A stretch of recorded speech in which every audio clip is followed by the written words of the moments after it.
Play Martin's big game leads Arizona Street to win at number 2 Kansas 238. Remy Martin talks with Bill Walton and Roxy Bernstein about his 21-point performance, helping his team pick up a huge road upset at Allen Fieldhouse for the Sun Devils. 2,381,027 p.m. There have been a few surprising losing streaks already this season. Arizona's 3 losses in 3 days Bahamas trip was shocking, while Florida's 3-game losing streak that included home losses to Florida State and Loyola Chicago was surprising. Kansas' past week is up there with both of them. The Jayhawks lost by 10 at home to Arizona State on Sunday, 9,585 in Lawrence, just days after losing by 9 to Washington in Kansas City, Missouri. Since that Washington game counts as a home game for Kansas, there are a few stats that come into play. According to ESPN stats information, Kansas hadn't lost consecutive home games under Bill Self before this week. In fact, the last time it happened was in February 1989, in Roy Williams' first season as Kansas coach. The Jayhawks also had never lost consecutive home games as a ranked team. In other words, this isn't a normal occurrence for Self or for Kansas. It also comes on the heels of a stellar 70 start to the season. During November, Kansas was arguably the best team in college basketball. The Jayhawks beat Kentucky on a neutral court and then beat their other 5 opponents by at least 30 points apiece.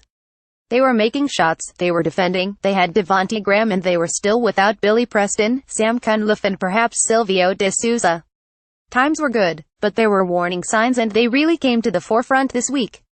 Devontae Graham scored 19 points and all 5 starters were in double figures.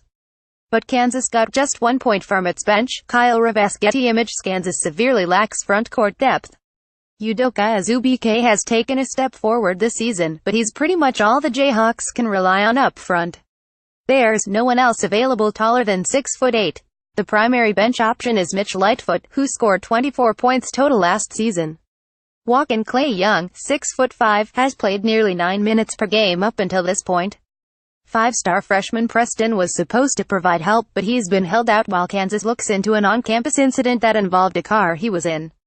De Souza signed with Kansas for the 2018 class, but he could graduate high school early and enroll in Lawrence in the next few weeks. Things have gotten so barren up front that Kansas football player James Suzinski was added to the roster. As a result, Kansas is missing certain aspects on the offensive end. The Jayhawks rely on making shots from the perimeter. They shot 38 three-pointers on Sunday, compared to just 29 inside the arc.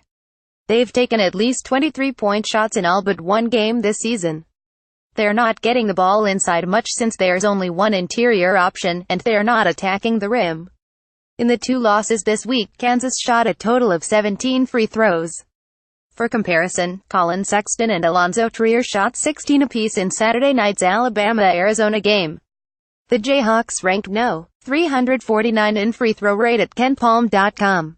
A lot of this comes from toughness, and Self still looking for replacements for Frank Mason and Josh Jackson, last season's stars. Not just on the court, Graham and LaGerald Vick have performed fine, but in terms of aggressiveness, in terms of leadership. Mason was maybe the best late-game player in the country. He lived at the free throw line. Jackson was tough at both ends of the floor. He could make shots and he could get stops. Does Kansas have anyone like that this season? Malik Newman has been inconsistent all year, while SVI Mike Hyliak shot 6 for 26 this week. When Kansas got punched in the mouth last season, Mason and Jackson made sure it didn't turn into a knockout.